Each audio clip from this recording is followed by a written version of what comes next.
ہم کریں گے ہر مظلوم کی حمایت۔ बिस्मिल्लाहिर्रहमानिर्रहीम। अस्सलाम वालेकुम। मैं हूँ हुरैन फातिमा और आप देख रहे हैं हिमायती न्यूज़ HD चैनल। नजर डालते हैं आज की अहम खबरों पर। मलीर बार से ताल्लुक रखने वाले वकील पे लैंड ग्रेबर की सहूलतकारी का इल्जाम, थाना शाह लतीफ और सिंध बार कौंसिल में दरख्वास्त जमा।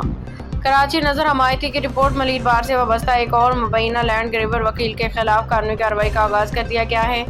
दरख्वास्त गुजार जमीरुल हसन की जानिब से थाना शाह लतीफ और सिंध बार कौंसिल में तहरीर दरख्वास्त जमा करवा दी गई है, जिसमें एडवोकेट बख्तला शारी पे संगीन इल्जामात आयद किए गए हैं। दरख्वास्त के मुताबिक एडवोकेट बख्तला शारी को मुबैना तौर पर यंग लॉयर्स गैंग के चेयरमैन और FIA के मफरूर इश्तिहारी मुलज़म फैज़ हुसैन समो के सहूलतकार करार दिया गया है। ज़राए के मुताबिक शाह लतीफ टाउन के इलाका धनी परतों में एक मुलज़म नेटवर्क सरगर्म है, जिसके पास मुबैना तौर पर ज़मीन के कोई कानूनी कागजात मौजूद नहीं। दरख्वास्त गुजार जमीरुल हसन का कहना है कि वो गुज़िश्ता 8 साल से प्लॉट नंबर 14-15 के असल मालिक है। तब मज़कूरा वकील अपने साथियों के साथ मिलकर जाली एग्रीमेंट के जरिए तौर पे दावेदारी का कर रहा है और बाज़ कब्जे की कोशिश जारी है। उन्होंने मौक़िफ़ इख्तियार किया कि इस हवाले से तमाम तफ़सीलात तहरीर दरख्वास्त में फराहम कर दी गई हैं।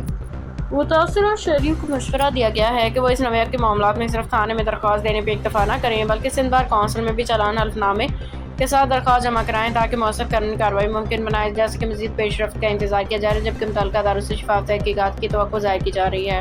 अब तक के लिए इतना ही। मज़ीद खबरों और अपडेट से बाखबर रहने के लिए देखते रहें हिमायती न्यूज़ HD चैनल।